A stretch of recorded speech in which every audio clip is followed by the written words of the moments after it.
আপনারা দেখেছেন হয়তো আজকে সারাদিন আমরা একটা সারপ্রাইজিংলি পজিটিভ সাড়া পেয়েছি। মানে আমরা সাড়া পাবো হয়তো একটু আজ করতে পারছিলাম, বাট এই ধরনের সাড়া পাবো বুঝতে পারিনি। এবং এগেন আমি মানে অর্গানাইজারদের পক্ষ থেকে ক্ষমা চেয়ে নিচ্ছি যে যদি আজকে কারো এই মানে এত মানুষ একসাথে আসার কারণে সবাইকে আমরা ইকুয়াল লেভেলে ট্রিটমেন্ট দিতে পারিনি হয়তো। So যাদেরকে পারিনি তারা যদি কোনো ধরনের অসুবিধার সম্মুখীন হয়ে থাকে সেই জন্য আমরা খুবই দুঃখিত। আজকে দুইটা মেইন ইভেন্ট ছিল। আপনারা জানেন যে একটা বড় গ্রুপ, প্রায় 60 থেকে 70 জনের একটা গ্রুপ আজকে সকালবেলা বিমানযোগে চট্টগ্রাম গিয়েছে এবং সেখান থেকে তারা কোরিয়ান ইপিজেড এবং মিরেশরাইয়ের যে economic zone, national economic zone, এই দুটো ভিজিট করেছেন। তো এখানে আমাদের বিভিন্ন দেশ থেকে আসলে বিদেশিরা গিয়েছেন, চায়না থেকে, নেদারল্যান্ডস থেকে, অস্ট্রেলিয়া, ইন্ডিয়া, বেশ কয়েকটা দেশের আমাদের ফরেনার গেস্ট ছিলেন যারা গিয়েছেন। আমাদের কিছু মিডিয়ার বন্ধুরাও গিয়েছিলেন, কিছু মোমেন্টস আপনারা অলরেডি পেয়েছেন, ছবিতে ক্যাপচার করা হয়েছে। তো ওনাদেরকে আমরা অ্যাকচুয়ালি ফুল ফ্রি উইল দিয়েছিলাম যে ওনারা যে কোনো কিছু ঘুরে দেখতে পারেন, যে কোনো প্রশ্ন থাকলে ওনারা জিজ্ঞেস করতে পারেন। ওগুলো জিজ্ঞেস করেছেন, আমাদের কর্মকর্তারা ছিলেন, সেগুলোতে ওনারা সেই প্রশ্নগুলো ওনারা আনসার করার চেষ্টা করেছেন। একটা খুবই ফুল পিকচার দেওয়ার চেষ্টা করেছেন। ওখানে আমরা ভবিষ্যতে কি কি ইনিশিয়েটিভ নিতে যাচ্ছি, হসপিটাল বলি, ইউনিভার্সিটি বলি, অ্যাকোমোডেশনের কথা বলি, যা যা ধরনের আমাদের লং টার্ম যে প্ল্যানটা, যে ভিশনটা, সেটাও আমরা শেয়ার করেছি। আবার একই সাথে যেসব চ্যালেঞ্জ এর মুখোমুখি আমাদের ইনভেস্টরদের হতে হয়, টিপিক্যালি যেগুলো মুখোমুখি হয়, সেগুলো নিয়েও ডিসকাশন হয়েছে। ওনাদের কাছ থেকে আমরা কিছু ফিডব্যাক নিয়েছি বোঝার জন্য যে আমরা আর কিভাবে ওনাদেরকে বেটার সার্ভ করতে পারি বা ওনাদেরকে ওই ইকোনমিক জোনগুলো বা এক্সপোর্ট প্রসেসিং জোনে ল্যান্ড করতে হেল্প করতে পারি। সো এটা আমাদের প্রথম প্রোগ্রামটা এখনো চলছে। ওনারা চিটাগাংয়ে আছেন। আমাদের আজকে রাতের একটা ফ্লাইট যোগে এই ফুল গ্রুপটা, 70 জনের গ্রুপটা আবার ঢাকায় ফিরে আসবেন, যাতে ওনারা আগামীকালকে আগামীকালকে বিভিন্ন প্রোগ্রামে পার্টিসিপেট করতে পারেন। আর একই সাথে আমাদের ইন্টারকন্টিনেন্টালের স্টার্ট আপ কানেক্ট যে ইভেন্টটা হলো, বেশ বড় সড়ো করে আমাদের স্টার্ট আপ কমিউনিটিকে কভার করার জন্য সারাদিনের লম্বা ইভেন্ট। আমার জন্য, আমি প্রথম প্যানেলটাই ছিলাম, সো আমি ফুল ডিটেলটা হয়তো বলতে পারবো না, ওটার জন্য আমি ফাইজ ভাইয়ের সাপোর্ট নিব। বাট আমার কাছে যেটা খুবই ওভারওয়েলমিংলি ভালো লেগেছে সেটা হচ্ছে যে শুধু ঢাকা থেকে স্টার্ট আপরা আসেনি। আপনারা দেখবেন যে সমগ্র দেশ থেকে, আপনি যদি এখানে অনেকের সাথে কথা বলে থাকেন তাহলে দেখবেন যে দেশের বিভিন্ন জায়গা থেকে আসলে স্টার্ট আপরা এসে অংশগ্রহণ করেছে স্বতঃস্ফূর্তভাবে। সেটা আমাদের জন্য একটা বড় পাওয়া। প্রায় 1500-র বেশি উদ্যোক্তাদেরকে আজকে আমরা এখানে পেয়েছি এবং প্রায়, if I understand it right, প্রায় 25টার চেয়েও বড়, বেশ বিদেশি গ্লোবাল বড় বড় ভেঞ্চার ক্যাপিটাল ছিলেন, তাদেরকে অনেকে আজকে পিচ করার সুযোগ পেয়েছেন। একই সাথে অনেকগুলো প্যানেল হয়েছে যেখানে খুবই ইন্টারঅ্যাক্টিভ একটা ডিসকাশন হয়েছে। সেখান থেকে বোঝার চেষ্টা করা হয়েছে আর কি করলে সরকার এবং আমাদের যে স্টার্ট আপ কমিটি আছে তারা একসাথে কোলাবোরেট করে কাজ করতে পারে।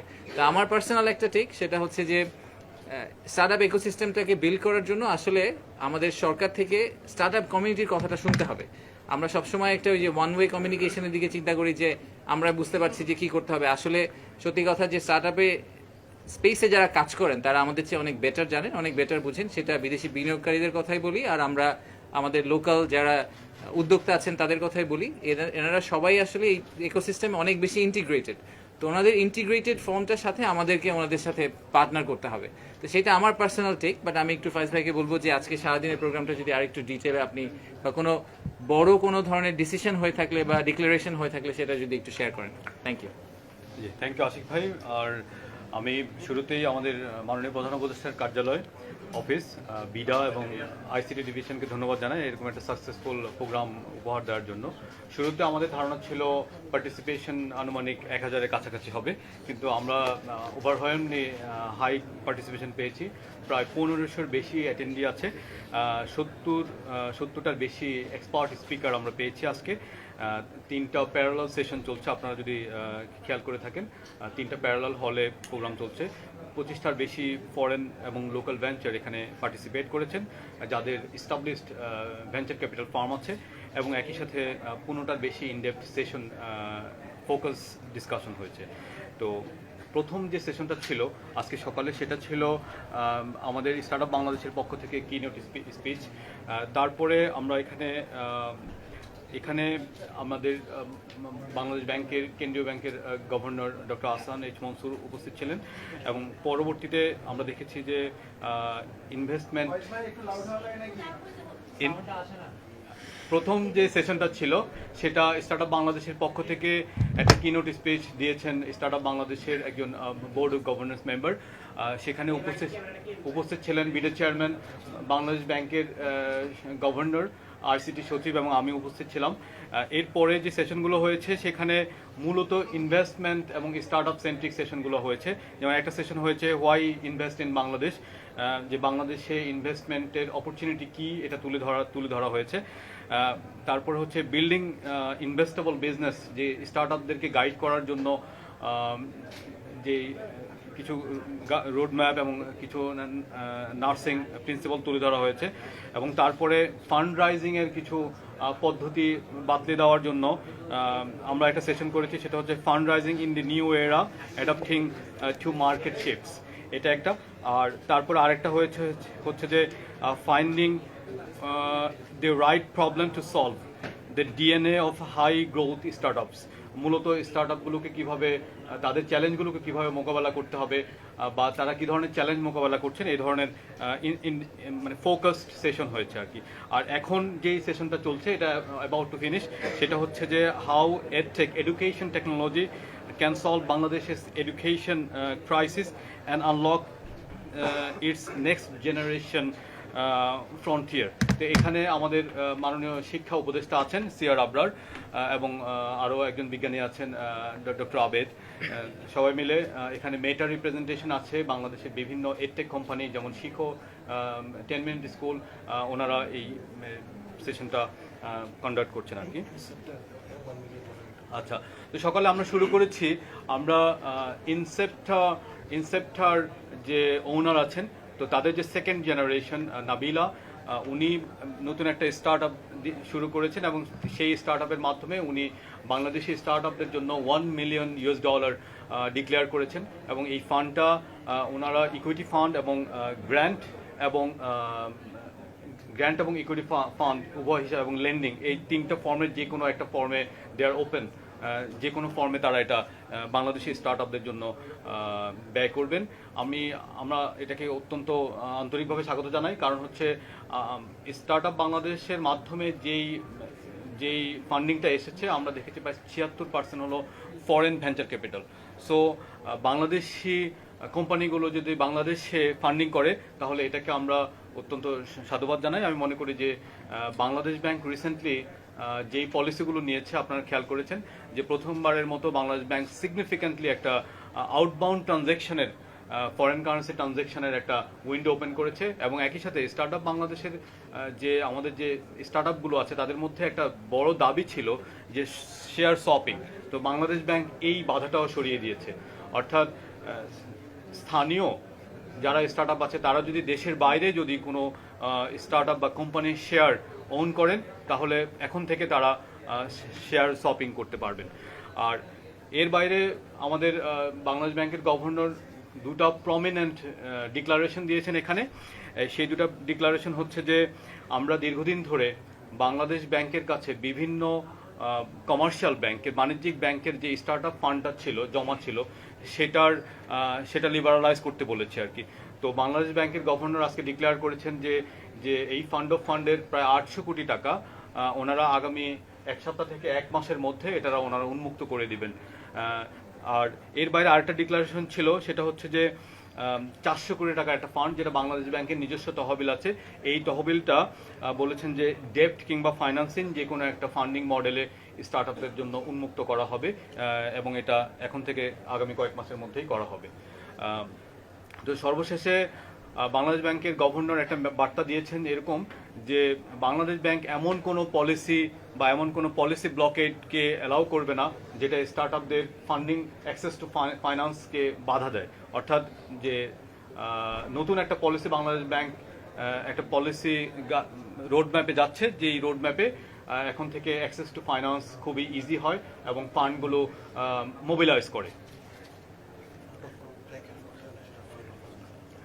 এর বাইরে তৃতীয় আরেকটা ডিক্লারেশন এসেছে, সেটা হচ্ছে যে আপনারা জানেন জাইকা এবং বাংলাদেশের সাথে স্টার্ট আপ বাংলাদেশের জন্য ফান্ড অফ ফান্ড একটা আলোচনা দীর্ঘদিন ধরে চলছিল, যে সরকার বাজেট সাপোর্ট থেকে, জায়গা থেকে বাজেট সাপোর্টের যে টাকাটা পায়, সেই টাকার একটা অংশ স্টার্ট আপদের জন্য ফান্ড অফ ফান্ড হিসাবে বিনিয়োগ করার জন্য ইআরডি এবং ফাইন্যান্স মিনিস্ট্রির সাথে আইসিটি মিনিস্ট্রির একটা দীর্ঘ আলোচনা হচ্ছিল। এবং আজকে সকালে আমাদের ফাইন্যান্স সচিব ফাইন্যান্স সেক্রেটারি উনি আমাদেরকে জানিয়ে একটা পজিটিভ নোট দিয়েছেন যে খুব দ্রুতই এই ফান্ডটাও মোবিলাইজ করবে। তো সব কিছু মিলে আর সকালের প্রথম সেশনে আমি একটা জিনিস উল্লেখ করতে চাই, আমাকে প্রশ্ন করা হয়েছিল যে ইন্টারনেট বন্ধ বিষয়ে। সেখানে আমরা 4টা সুস্পষ্ট পজিশন আমরা জানিয়েছি যে আমরা আসলে ইন্টারনেট বন্ধ বিষয়ে কি করছি। যে মাননীয় প্রধান উপদেষ্টা বলেছেন যে আসলে যাতে কোনোভাবে ইন্টারনেট বন্ধ না করা হয়, এবং আমরা দেখেছি যে জুলাই গণ অভ্যুত্থানের সময় যে ইন্টারনেট বন্ধ হয়েছে সেখানে আমাদের ফ্রিল্যান্সাররা, আমাদের ব্যবসায়ীরা এবং ক্ষতিগ্রস্ত হয়েছেন, রেমিটেন্স ফ্লো কমেছে এবং একই সাথে বাংলাদেশের ব্যাংকিং যে ইন্টারন্যাশনাল ক্রেডিট রেটিং, সেই ক্রেডিট রেটিংয়ে অবনমন হয়েছে। তো সেখান থেকে আমরা শিক্ষা নিয়ে আমরা চাচ্ছি যে আমরা ঘোষণা দিয়েছি সকালের সেশনে যে আমাদের বর্তমান সরকার কখনোই ইন্টারনেট বন্ধ করবে না, এবং আগামী সরকার যাতে ইন্টারনেট বন্ধ করতে না পারে সেজন্য আমরা সব ধরনের ব্যবস্থা নিচ্ছি। এই ব্যবস্থাগুলোর মধ্যে 4টা আমরা উল্লেখ করেছি। একটা হচ্ছে যে আমরা এই সপ্তাহে বা আগামী সপ্তাহে যে আমরা সাইবার সেফটি অর্ডিন্যান্সটা পাস করব, সেখানে আমরা ইন্টারনেটকে নাগরিক অধিকার হিসাবে স্বীকৃতি দিয়েছি, যেটা আমাদের ইনভেস্টরদের একটা বড় ধরনের দাবি ছিল। আরেকটা বিষয় যে মন্ত্রণালয় থেকে ইন্টারনেট বন্ধের ব্যাপারে একটা স্ট্যান্ডার্ড অপারেটিং প্রসিডিওর বা এসওপি ছিল, সেটা আমরা বন্ধ করে দিয়েছি। তারপরে তৃতীয় বিষয়টা ছিল এরকম যে আমরা যখন স্টারলিংক রেজিস্ট্রেশনের জন্য আমরা একটা এনজিএসও গাইডলাইন করেছি, সেই গাইডলাইনেও আমরা সরকারকে ইন্টারনেট বন্ধ করার মতো কোনো প্রভিশন রাখিনি, অর্থাৎ কোনো সুযোগ রাখিনি। আর সর্বশেষে 2001 টেলিযোগাযোগ আইনের যেই ধারা ইন্টারনেট বন্ধ বা গেটওয়ে বন্ধ করা যায়, সেটা সংশোধন করে আমরা এমন একটা স্টেজে নিয়ে যাচ্ছি যেখানে ভবিষ্যতে কোনো সরকার ইন্টারনেট বন্ধ করতে পারবে না। অর্থাৎ এই যে আমাদের বিনিয়োগকারী এবং স্টার্টআপদের যে একটা ইন্টারনেট বন্ধ বিষয়ক যে কনসার্ন, এই কনসার্নটাকে আমরা সুস্পষ্টভাবে অ্যাড্রেস করার চেষ্টা করেছি। ধন্যবাদ। Thank you. আমরা আরো কয়েকটা 5-6টা কোশ্চেন নিব। প্লিজ কোশ্চেনগুলো ইনভেস্টমেন্ট সামিট সম্পর্কে হতে হবে, এর বাইরে কেউ কোশ্চেন করবেন না প্লিজ।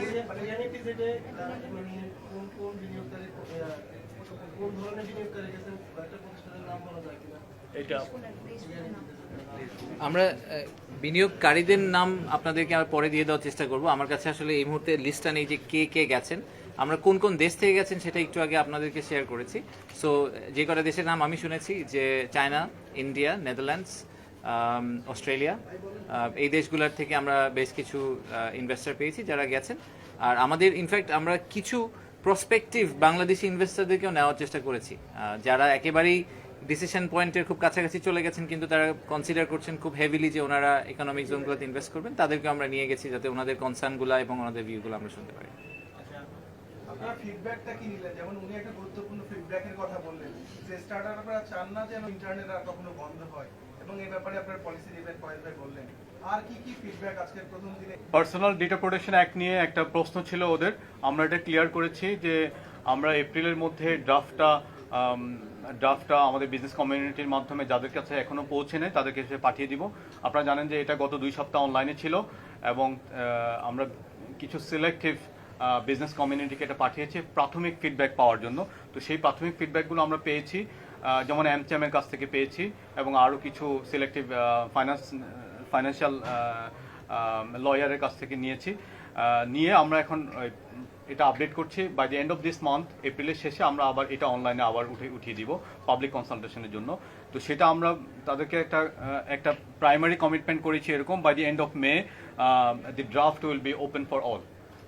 আপনি তো অলরেডি কয়েকটা ফান্ডের কথা বললেন, কি পেতে চাচ্ছেন আপনারা এবারের সামিট থেকে? আমি আজকের স্পেসটায় থাকি কারণ ওভারঅল সামিটের কনভারসেশন আমরা আগে আরেকবার করেছি। আচ্ছা প্লিজ উনি একটা একটা করে যাই। হ্যাঁ, আচ্ছা। সো আজকে দেখেন, আজকের যেই সামিটটা ছিল, এই সামিটটাতে আমরা primarily, and please feel free to add, সেটা হচ্ছে যে আমার মতে 2টা জিনিস আমরা অ্যাচিভ করার চেষ্টা করেছি। বাইরে থেকে অনেক ভেঞ্চার ক্যাপিটাল ফার্মের ইনভেস্টররা এসেছেন, তাদেরকে যে মেসেজটা আমরা দেওয়ার চেষ্টা করেছি সেটা হচ্ছে যে নতুন বাংলাদেশে, নিউ বাংলাদেশ, আমরা কোলাবোরেটিভলি রেড টেপগুলোকে রিমুভ করার চেষ্টা করছি। স্টার্ট আপ কমিটির জন্য তারা যে চ্যালেঞ্জগুলো অনেক দিন ধরে ফেস করে আসছেন, যেই কারণে বাংলাদেশের স্টার্ট আপ কমিউনিটি যত বড় হওয়া উচিত ছিল তত বড় এতদিনে হয়নি, সেই রেড টেপগুলো আমরা সরকার থেকে রিমুভ করার চেষ্টা করছি, এবং সেই রিমুভালটা আমরা একসাথে করার চেষ্টা করছি। আমরা এই যে বাংলাদেশ ব্যাংকের যে 800 কোটি টাকা এবং 400 কোটি টাকার কনভারসেশনটা হলো, এটার ব্যাকগ্রাউন্ড আমি জানি না আপনারা জানেন কিনা। প্রায় মাস 2 আগে আমরা বিডার অফিসে বাংলাদেশ ব্যাংকের গভর্নরকে ডেকেছিলাম, আমাদের আইসিটি মিনিস্ট্রির লোকজনকে ডেকেছিলাম এবং স্টার্ট আপের উদ্যোক্তাদের ডেকেছিলাম, ডেকে জিজ্ঞেস করছিলাম যে আপনাদের সমস্যাটা, টেল আস ইউর প্রবলেমস, আপনারা কোথায় প্রবলেম ফেস করছেন।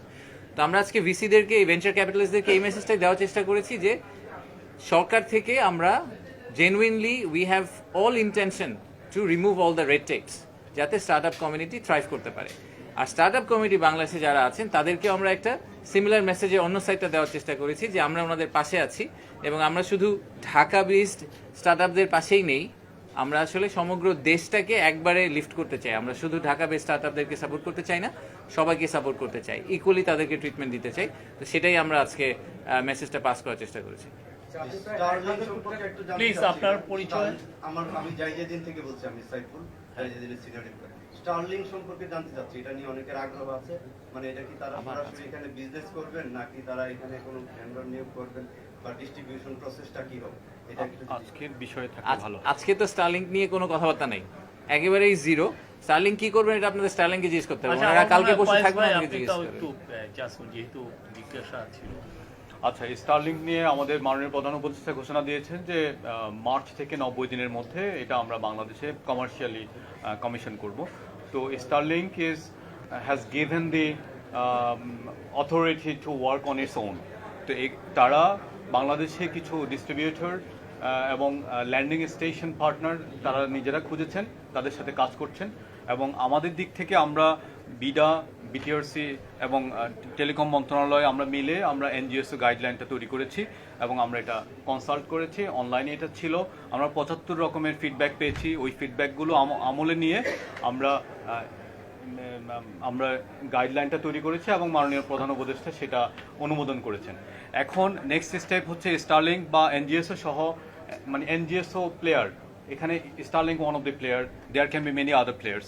সো স্টারলিংক সহ অন্য যারা এনজিএসও নন জিও স্টেশনের অরবিট স্যাটেলাইট যারা সেবাগুলো দিচ্ছেন, সেই সেবাদাতারা তারা এখন বিটিআরসিতে আবেদন করবেন এবং সেই আবেদনের সাপেক্ষে তাদেরকে অনুমোদন দেওয়া হবে এবং তারা বাংলাদেশি সরকারি এবং বেসরকারি যে বিনিয়োগ পার্টনার আছেন পার্টনারদের সাথে কাজ করবেন। আর এর মধ্যে আমরা এখানে কিছু টেস্ট সেট আপ করছি এবং সেটা পাইলট ফেজ হচ্ছে। সরি, জাস্ট একটু কমপ্লিমেন্ট করি যে আমি গতকালকে বলেছিলাম যে স্টারলিংকের বিডার অ্যাপ্রুভালটা হয়ে গেছে। সো প্রসেস ওয়াইজ প্রথমে আসলে বিডার অ্যাপ্রুভাল, তারপরে হচ্ছে গিয়ে এনজিএসও লাইসেন্স, বিটিআরসির অ্যাপ্রুভাল। ওনারা আজকে বিটিআরসির জন্য অ্যাপ্লাই করেছেন। সো এখন বিটিআরসির অ্যাপ্রুভাল হয়ে গেলে সরকারের পার্টটা কিন্তু শেষ। আমরা যেটা ওনাদেরকে 90 দিনের জন্য প্রমিস করেছিলাম ওনাদেরকে আমরা ব্যবসা করতে দিব, বিটিআরসি লাইসেন্স দেওয়ার পর থিওরিটিক্যালি ওনারা তার পরের দিন থেকেই বাংলাদেশে কমার্শিয়ালি অপারেট করতে পারেন। বাট আমি শিওর যে ওনাদের নিজেদের সেট আপ করতে হতে একটু সময় লাগতে পারে, but that's completely down to them. ঠিক আছে, থ্যাংক ইউ।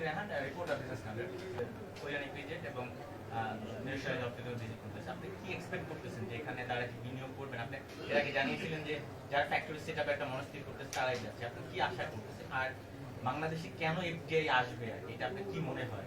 মানে আপনাকে আমি জিজ্ঞেস করি, বাংলাদেশে এফডিআই কেন আসবে না?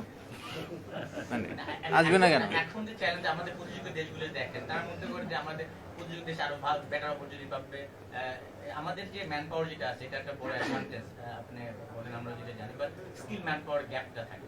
যেখানে এখন ওই যে ট্রাম্প ইস্যু চলে আসছে, সেখানে ট্যারিফ চলে আসতেছে, তারপরে এটাই তো বড় চ্যালেঞ্জ। আচ্ছা আচ্ছা ঠিক আছে, প্লিজ উনি কোশ্চেন করলো তো। একটা কোয়েশ্চেন আনসার করি। হ্যাঁ, আচ্ছা, প্রথমত হচ্ছে যে ওনাদের কাছ থেকে আজকের ট্রিপ থেকে আমাদের কি এক্সপেকটেশন? আমাদের ট্রিপ থেকে এক্সপেকটেশন হচ্ছে ওনারা ট্রিপ থেকে এসে একটা কনফিডেন্স পাবেন যে, আমি আগেও বলেছি যে ইনভেস্টমেন্ট ডিসিশন ওভারনাইট হয় না।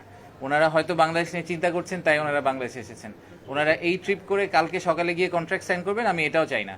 ওনারা একটা পজিটিভ আউটলুক নিয়ে ফেরত যাবেন, ওনারা হেড অফিসে যাবেন, হেড অফিসে গিয়ে কনসাল্ট করবেন, ওনারা বলবেন যে আমি ফিজিক্যালি দেখে এসেছি জায়গাটা কাজ করছে। আমাদের টার্গেট হচ্ছে যে এই 60-70 জন যারাই গেছেন তাদেরকে আমরা ইন্ডিভিজুয়ালি ট্র্যাক করবো এখন থেকে, বিডার থেকে, যে আমরা প্রত্যেকের সাথে একটা যোগাযোগ রাখবো আগামী 6 মাস 12 মাস, চেষ্টা করবো এটাকে অ্যাকচুয়াল ইনভেস্টমেন্টে ম্যাটেরিয়ালাইজ করার জন্য, নাম্বার 1। আর বাংলাদেশে কেন এফডিআই আসবে, এটার অনেক বড় আনসার আছে, বাট কস্ট অ্যাডভান্টেজ সবাই বলে যে আমাদের চিপ লেবার। আমি জাস্ট এই পয়েন্টটা একটু ঠিক করে দিতে চাই, সেটা হচ্ছে যে ট্রু আমাদের প্রোডাক্টিভিটি ইস্যু আছে, কিন্তু আমাদের লেবার ট্রেনেবল, সেটা গার্মেন্টস ইন্ডাস্ট্রি খুব ভালো করে প্রমাণ করেছে যে ট্রেনেবল। আর দ্বিতীয় হচ্ছে যে আমাদের কস্ট অ্যাডভান্টেজটা শুধু লেবারে না, আমাদের কাছে একটা টেবিল আছে, আমি আপনাদের সবাইকে কোনো এক সময় শেয়ার করে দিব। ভিয়েতনাম, কম্বোডিয়া, থাইল্যান্ড, আমাদের যেগুলো কম্পিটিটিভ কান্ট্রি, তাদের পানির দাম, ইলেকট্রিসিটির দাম, গ্যাসের দাম, জমির দাম এই সবগুলা কিন্তু মোস্ট কেসেসে বাংলাদেশের চেয়ে অনেক বেশি। দুই একটা ক্ষেত্রে ইন্দোনেশিয়া আমাদের সমান, বাকি সবগুলা দেশে এই প্রত্যেকটা ইউটিলিটির price is actually much higher than Bangladesh. So as a package both financial and non physical যে বেনিফিটগুলো আমরা প্যাকেজ হিসেবে প্রোভাইড করি, এটা আসলে অন্য যে কোনো দেশের সাথে কম্পিটিটিভ। যেই জায়গাটা আমরা ফেল করি সেটা হচ্ছে ইনভেস্টর যখন আগ্রহ দেখায় তারপরে তাকে ল্যান্ড করানোর একটা প্রসেস আছে, সেই প্রসেসটাতে তাকে আমাদের একটু হ্যান্ডেল করতে হবে, তাকে কমফোর্টটা দিতে হবে, কনফিডেন্স দিতে হবে যে আমরা যেটা প্রমিস করেছি সেটা আমরা ডেলিভার করতে পারবো। ওই জায়গাটায় গিয়ে আমরা ফেল করি বলে অনেকে কনফিডেন্স না পেয়ে ফাইনালি বাংলাদেশে ইনভেস্ট করে না। So we need to figure out যে ওই জায়গাটাতে আমরা কিভাবে সরকার থেকে সাপোর্ট দিতে পারি যাতে ওনারা বাংলাদেশে ইভেন্চুয়ালি ল্যান্ড করেন। প্লিজ। আমার নাম মনিরুজ্জামান। শুধু ঢাকায় সীমাবদ্ধ না, সারা দেশে আপনারা ছড়িয়ে দিতে চান। আজকে যে $1 মিলিয়ন প্রতিশ্রুতি পাওয়া গেল, এটা বন্টনের ক্ষেত্রে কবে নাগাদ এটা বন্টন করা হতে পারে এবং প্রক্রিয়াটা কি, কারা এটা সুযোগ পাবে, আপনাদের কোনো এটা নীতিমালা থাকবে কিনা বা কিভাবে এটা বিতরণ করা হবে? দেশের 5টা বিভাগে ন্যাশনাল ইয়থ সামিট করেছে এবং প্রতিটা বিভাগ থেকে আমরা দুজন দুটা স্টার্ট আপকে পিক করেছি আর কি। তো আমরা এই যে ইনিশিয়েটিভটা আমরা এটা কন্টিনিউ করব। এখন থেকে আমরা আমাদের ইউনিভার্সিটি অ্যাক্টিভেশন প্রোগ্রাম আছে, সেই প্রোগ্রামগুলো আমরা সচল করব এবং সচল করে এই ইউনিভার্সিটি অ্যাক্টিভেশনগুলো আইসিটির অধীনে দুটো দপ্তর আছে যারা প্রি-সিড স্টার্ট আপ নিয়ে কাজ করে, আইডিয়া এবং যারা অ্যাক্সিলারেশন ফেজ এবং ভিসি নিয়ে কাজ করে, সেখানে স্টার্ট আপ বাংলাদেশ। সো এই দুটোর মাধ্যমে আমরা বাংলাদেশের প্রত্যেকটা ইউনিভার্সিটির যারা ইনোভেশন ক্লাব আছে তাদেরকে রিচ করার চেষ্টা করব। তো এটা হচ্ছে একটা প্রসেস এবং প্রতিটা ইউনিভার্সিটি থেকে আমরা ক্যান্ডিডেট পিক করব, স্টার্ট আপ পিক করব। আর দ্বিতীয় যে বিষয়টা আছে সেটা হচ্ছে স্টার্ট আপ বাংলাদেশের একটা প্রতিষ্ঠিত ওয়ার্ক প্রসেস আছে যে আমাদের যারা ভিসি ফান্ড পেতে চান তারা যদি সারা বছর ব্যাপী অ্যাপ্লাই করতে পারেন। তো যখন অনেকগুলো অ্যাপ্লিকেশন জমা হয় তখন আমরা পিচিং সেশন অ্যারেঞ্জ করি এবং সেখানে স্টার্ট আপ বাংলাদেশের বোর্ড এবং গভর্নর্স, যেখানে সরকার এবং সরকারের বাইরে অন্যান্য স্টেক হোল্ডাররা আছেন, তাদের সামনে পিচিং করা হয়। পিচিংয়ে সেখানে কিছু স্কোরিং ক্রাইটেরিয়া আছে, স্কোরিং ক্রাইটেরিয়া যারা পাস করেন তাদেরকে এই ফান্ডগুলো বরাদ্দ করা হয়। সো আমরা এই যে এই প্রক্রিয়াটা বেগবান করবে এবং এই প্রক্রিয়াটা চলমান থাকবে। তো সেক্ষেত্রে যারা এই পিচিংয়ে পাস করবেন তাদেরকে দেওয়া হবে, আপনার ফান্ডিং অ্যাক্সেস টু ফান্ড দেওয়া হবে, আর একই সাথে ইউনিভার্সিটি অ্যাক্টিভেশন থেকে যারা আসবে তাদেরকেও ফান্ড দেওয়া হবে। ধন্যবাদ। আমি মিজান, আমি ডেইলি অবজারভার আছি। একটু নাম্বারটা বলে দেবেন, কত দেশ এবং কতজন একটা প্রশ্ন ছিল এখানে, আমার নাম আবির, আমি দাঁড়ান একটা প্রশ্নের দিকে আসছে। এখানে একবার আসতেছে। জি, আপনি আবার বলেন একটু। এটা বলছিল তো প্রথমে একবার। প্রায় 25টা দেশ থেকে 70 জনের বেশি বিনিয়োগকারী এসেছে আজকের জন্য? জি, আজকের জন্য। আজকের জন্য শুধু স্টার্ট আপের জন্য 25টার বেশি দেশ থেকে 70 জনের উপরে বিনিয়োগকারী এসেছে। ঠিক আছে? হ্যাঁ, বল। আপনার কাছে আমার একটা প্রশ্ন, আমি আবির, এখন টিভিতে কাজ করছি। এটা শেষ হওয়ার পরে একটা ব্রিফিং করব অন্য একটা বিষয়ে, জাস্ট ওনাদেরকে আগে। এখানেই করবেন তো? হ্যাঁ, এইখানেই করব, ডোন্ট ওয়ারি। আমরা জানি আপনি কি জিনিস অভিনন্দন, আপনি প্রতিমন্ত্রী মর্যাদা পেয়েছেন। এটা তো আমাদের রেসপন্সিবিলিটি এবং চ্যালেঞ্জ এবং এক্সপেকটেশন বাড়লো, আর তো খুব একটা লাভ হলো বলে মনে হয় না। জি, ধন্যবাদ। একটা বিষয় আমি মনে করি যে কোরিয়ান ইপিজেড নিয়ে একটা গল্প ছিল, আপনারা জানেন, তা প্রায় 15-20 বছর তারা সাফার করেছেন। কোরিয়ান ইপিজেডের বিষয়টা কিভাবে সলভ হলো আমি আশিক চৌধুরীকে বলবো যে একটু আলোকপাত করতে। আচ্ছা, ধন্যবাদ। আই থিঙ্ক শফিক বেনবিতে কোরিয়ান ইপিজেডের যে চেয়ারম্যান, উনি একটা নিজের থেকে একটা কমেন্ট্রি করেছেন যে উনি মনে করেন বাংলাদেশে ইনভেস্ট করা উচিত আমাদের। তো এটার ব্যাকগ্রাউন্ডটা এরকম যে আমরা যখন যেদিন আমি প্রথম জয়েন করি তার পরপরই ওই দিনই আসলে কোরিয়ান ইপিজেডের চেয়ারম্যান উনি এসেছিলেন। উনি এসে বললেন যে দেখো, বাংলাদেশে আমি পার্সোনালি, সে বাংলাদেশের সাথে খুবই ক্লোজ, বাংলাদেশের ব্যাপারে তার প্রচুর আগ্রহ, কিন্তু বাংলাদেশ তাকে যেভাবে ট্রিটমেন্ট করেছে এটা অনেক ক্ষেত্রেই আসলে তার কাছে মনে হয়েছে যেটা ফেয়ার ছিল না। এরকম একটা গল্প আছে। উনি আমাকে নিজেই বললেন যে স্যামসাংকে উনি বাংলাদেশে অলমোস্ট নিয়ে চলে এসেছিলেন, যে স্যামসাংয়ের $22 বিলিয়ন একটা ইনভেস্টমেন্ট যেটা ভিয়েতনামে গিয়েছে 2012-13 সালের দিকে, ওই ইনভেস্টমেন্টটা বাংলাদেশে হওয়ার কথা ছিল। তো উনি যখন বাংলাদেশে এটাকে নিয়ে আসলেন, তো কোরিয়ান ইপিজেডের যেই জমি সংক্রান্ত কিছু বিষয় আছে যে মিউটেশন রিলেটেড, যেটা তখনকার যে পলিটিক্যাল আউটফিট ছিল ওনারা মনে করেছিলেন যে এইটা আপাতত কোরিয়ান ইপিজেডকে দেওয়া যাবে না, এটা ওনাদেরকে একটু ঝুলিয়ে রাখতে হবে, তো ওনাদেরকে মিউটেশনের কাগজপত্র দেওয়া যাবে না। স্যামসাং যখন তাদের ডিউ ডিলিজেন্স করার চেষ্টা করলো তখন দেখলো যে জমির কাগজপত্র নাই, তো বললো আপনি এটা কবে দিতে পারবেন? উনি বলে যে আমি বলতে পারি না আপনাকে আমি কাগজপত্র কবে দিতে পারবো, and that's how Samsung decided to move out of Bangladesh. এরকম অনেক ইনসিডেন্ট আছে আমাদের, অনেকে আসতে চেয়েছেন তাকে আমরা এই সাপোর্টটা দিতে পারিনি। তো উনি এসে বলেছেন যে আমাকে বছরের পর বছর ধরে এরকম করা হচ্ছে, বলা হচ্ছে, তাহলে তোমরা যদি আমাকে রাইট টুলগুলো দিতে পারো তাহলে আমি আরও ইনভেস্টর নিজেই আনতে পারবো। তো তখন আমরা দেখলাম যে এটা একটা ইন্টারমিনিস্ট্রিয়াল ইস্যু। তো তখন আমরা একটা টিম তৈরি করেছিলাম বিডার ভিতরে। বিডার সেই টিমটার নাম ছিল প্রজেক্ট অ্যাম্বাসেডর। তো এই টিমটাকে আমরা নাম দিয়েছিলাম প্রজেক্ট অ্যাম্বাসেডর টিম। সেই অ্যাম্বাসেডর টিমটার কাজ ছিল যে ওনাকে অ্যাম্বাসেডারে কনভার্ট করা, আমাদের একজন ক্রিটিক তাকে আমরা কিভাবে অ্যাম্বাসেডারে কনভার্ট করতে পারি। তো সেখানে ইন্টারমিনিস্ট্রিয়াল আরও কিছু লোকজনকে যোগ করা হলো এবং তাকে আমরা একটা ডেডলাইন দিয়েছিলাম যে আমরা ফেব্রুয়ারি 6 তারিখের মধ্যে, প্রধান উপদেষ্টা নিজে কমিট করেছিলেন যে আমরা 6 তারিখের মধ্যে ওনাকে যাবতীয় জমির কাগজপত্র এবং যা যা ক্লিয়ারেন্স সরকার থেকে লাগে সব জোগাড় করে দিব। এই পুরোটা করতে কিন্তু আসলে অনেককে ইনভলভ করতে হচ্ছে সরকারের মধ্যে। সেই আমাদের চিটাগংয়ের ডিসি থেকে শুরু করে আমাদের ফরিদ আপা, উনি খুবই শক্ত ডিসি এবং এই জন্য আমি ওনাকে খুবই পছন্দ করি। তো ওখান থেকে শুরু করে সরকারের অনেকগুলো সংস্থাকে এক করে আমরা ফাইনালি প্রজেক্টটাকে পুল অফ করতে পেরেছি। এক্স্যাক্টলি 6 তারিখে তাকে যাবতীয় কাগজপত্র রেজিস্ট্রেশন করে এগ্রিমেন্ট সাইন করে সবকিছু হাতে ধরিয়ে দেওয়া হয়েছে। And he was very grateful, he was very very happy. যে জিনিসটা লাস্ট 10 বছর ধরে উনি পুল অফ করতে পারেনি, ওটা আমরা ওনাকে 2 মাসের মধ্যে বের করে দিয়ে দিয়েছি। তো এটা একটা এক্সাম্পল এই কারণে যে আসলে সরকারের মধ্যে সদিচ্ছা থাকলে অনেক কিছুই করা সম্ভব। সরকার যদি একসাথে সবাই মিলে কাজ করে, সরকারের ভিতরের বিভিন্ন মন্ত্রণালয়, আন্তঃমন্ত্রণালয়ের যে টেরিটোরিয়াল ফাইট, সেই ফাইটটাকে বাদ দিয়ে যদি সরকার একসাথে কাজ করে এবং ইনভেস্টমেন্টকে প্রমোট করা, যেটাকে আমরা সবসময় বলি যে employment generation is the biggest problem বলবো না, আমি বলবো যে অপরচুনিটি, এবং at the same time the single biggest challenge we have, যে এমপ্লয়মেন্ট জেনারেশনের ব্যাপারটা। সেইটাকে প্রাইমারি গোল হিসেবে ধরে সরকারের সব মন্ত্রণালয় যদি একসাথে কাজ করে, এটাকে ডেফিনেটলি অ্যাচিভ করা সম্ভব। সো এটা ইজ এ গ্রেট এক্সাম্পল। সেই এক্সাম্পলটাকে আমাদের আরও 10 বার কপি করতে পারতে হবে। সো এই উইনটাকে আসলে এই same wins we need to show many wins to our investors, যাতে তারা পরে এসে, উনি এখন কিন্তু আমাদের জন্য প্রায় 31 জন বিনিয়োগকারীকে কোরিয়া থেকে ধরে নিয়ে এসেছেন এই ইনভেস্টমেন্ট সামিটে জয়েন করার জন্য। So this is exactly how we should be operating in future.